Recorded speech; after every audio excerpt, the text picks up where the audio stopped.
everybody, today I'm going to talk about my 2025 Worlds of Fun experience. Now if you're new here, consider subscribing the bell. So I talked about this park in a few videos, not kindly. I talk about my experience today because I had a really good time and I kind of want to talk about it. So yeah, let's get started. So, Worlds of Fun, I've talked about it in a few videos and I just have not had good experiences previously because I've gone on busy days, which is really the only days I can go is Saturday.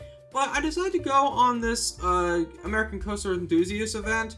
I mentioned this idea in an update video that I did like a month or so ago now. The only reason why I've been able to go at all is because my parents actually were going to go to a Sporting KC game and they would stay at the campground. And that's exactly what we did. So we went with our Airstream and we actually parked in this campground. I think it's called Worlds of Fun Village. The event check-in was around 8:15 or so. So I got up and I went to the check-in where the main entrance was. The tickets, you actually have them now. Like with the other coaster enthusiast events I've done in the past, you really don't get your ticket until you have like a paper envelope and then like they hand you your ticket physically. But as soon as I bought the Ticket Leap, the ticket itself, they sent me an email, which was very nice. So the first thing that we did is we got a behind the scenes tour on Prowler. Now, I'm not really that familiar with Prowler, or I wasn't back then.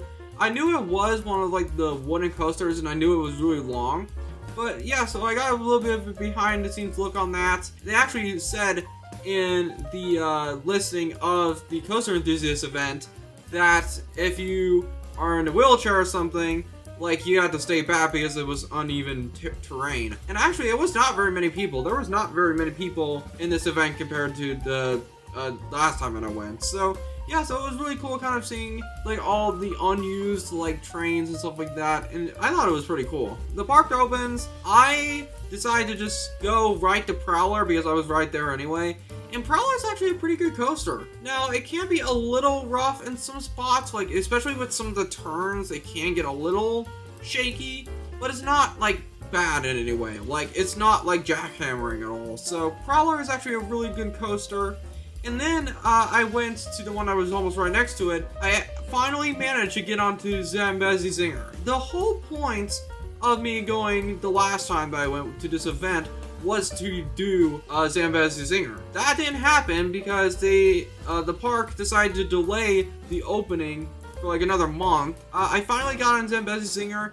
It is really good. Like, I actually heard some people say it's better than the original. I do not like the restraints. That's really the only thing I hate about it. Like, the freaking leg restraints where like it buries into your calf. I hate those. But other than that, like Zambezi Zinger is actually a really good coaster. And then I decided to go on the Boomerang. Yeah, I think I haven't been on a Boomerang since Sidewinder back in Elitch Gardens. And that was the only good coaster in that park.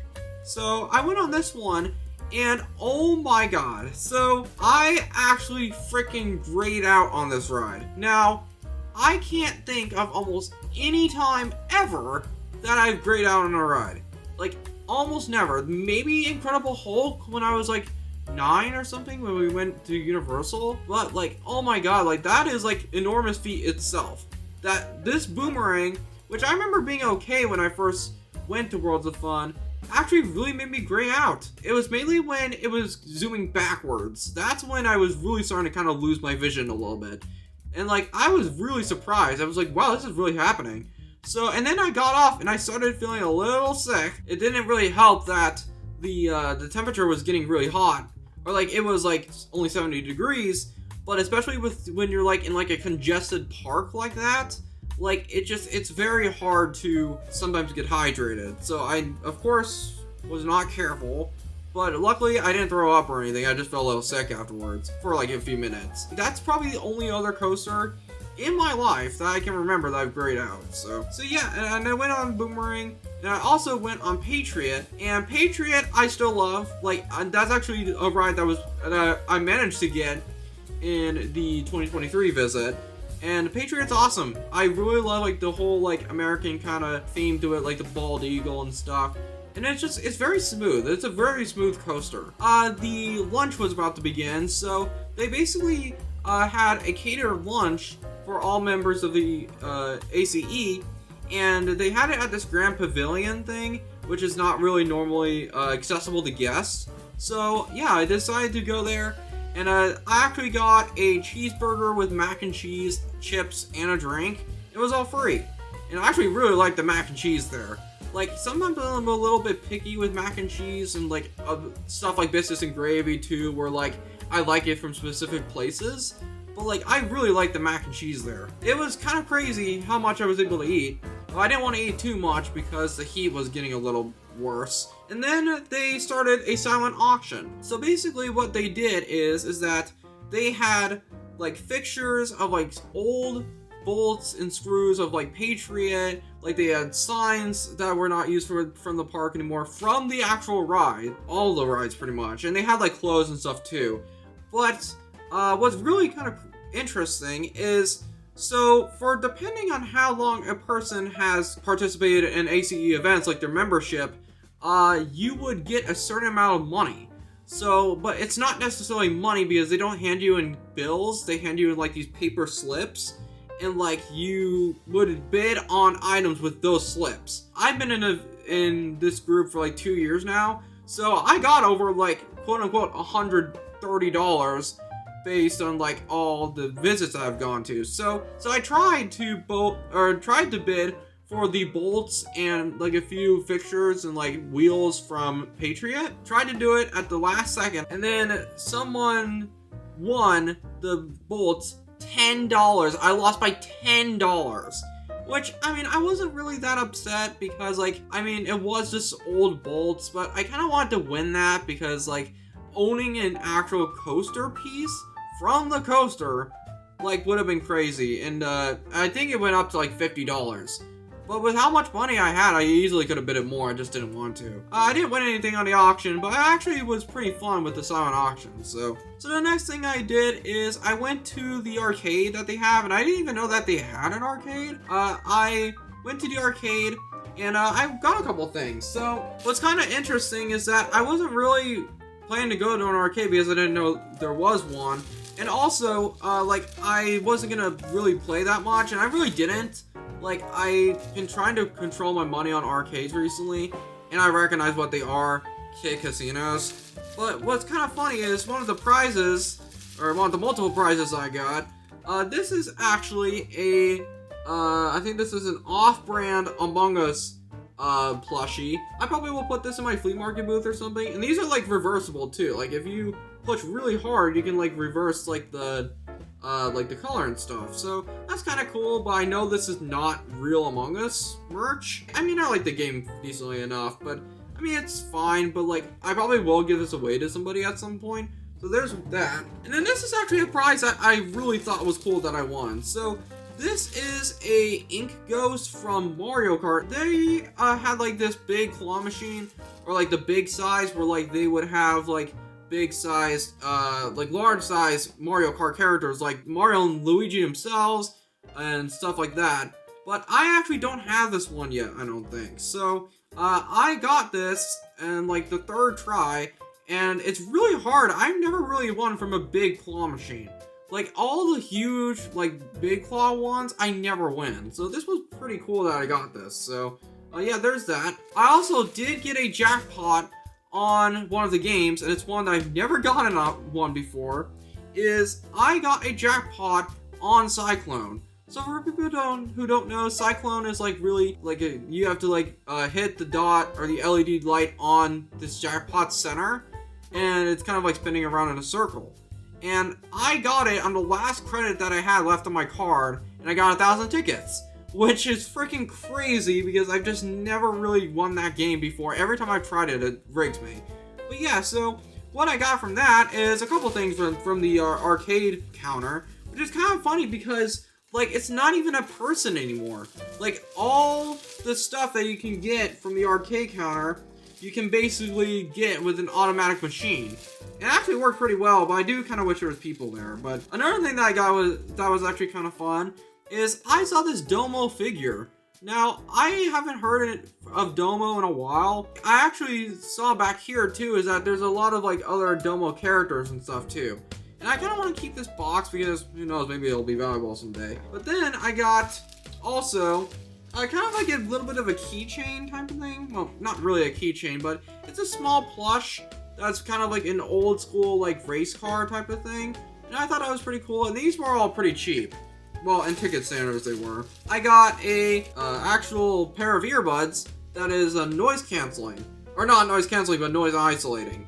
And this is like the old school headphone jack too. Because like I don't have any earbuds like this anymore. All the ones that I've been transferred are like all to USB or lightning port. So I don't have that, and I'm glad I got it. This is actually something I wanted to say for on camera.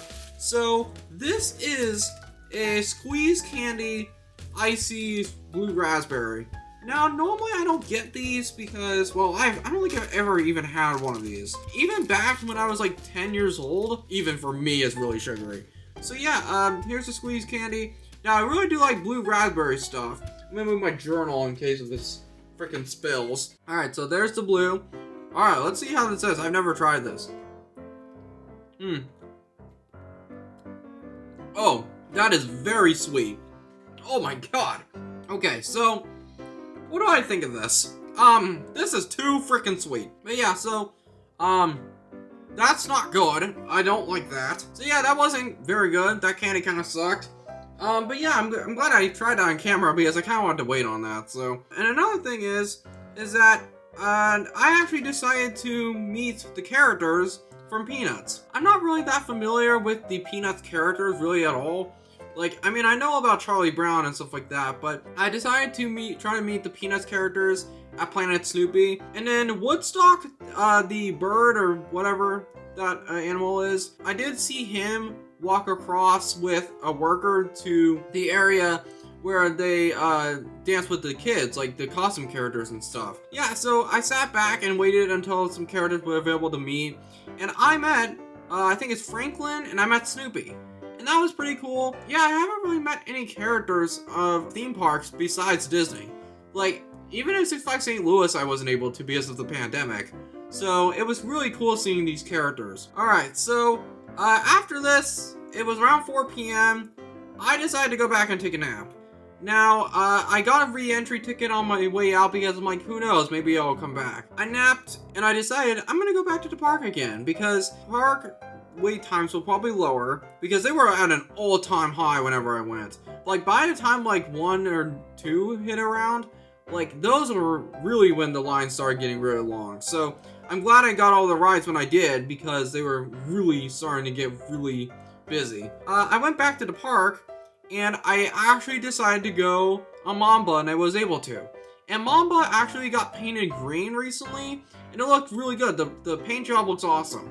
And Mamba, I still love. Like, it's an amazing coaster. I rode Mamba, and I rode that once, and I actually was able to ride Zambezi Zinger before the event of the 9 p.m. Early ride time for Prowler. That started at 9, and I rode Prowler twice more. Riding Prowler at nighttime was even better. Like, especially the fact that it's wooden, like, you don't even know where you're going. Like, it's really cool. I got off on ERT, and then I had someone pick me up. My extended family lives around that area, and they picked me up and took me back to the Airstream. So, I was exhausted afterwards. I'm still exhausted. Like, I mean, I didn't even know if I really wanted to make this video this early because I'm not joking, I will show the stats. I walked almost 25,000 steps equals to almost 12 miles I walked. And oh my god, like, it was all worth it, but man, am I tired. Like, I am so glad that my parents took me because I could not have been able to drive home if I wanted to do all this. So, and also, my feet have blisters everywhere, and I think maybe because, like, I don't know, like, I just didn't wear that great of shoes. I need to get new shoes.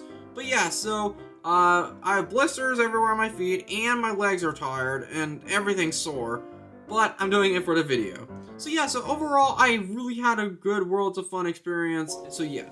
So thank you guys so much for watching. I'm sorry if this is a really long video, but I kind of wanted to talk about this today. So yeah, thank you guys so much for watching, and I'll see you guys later. Peace.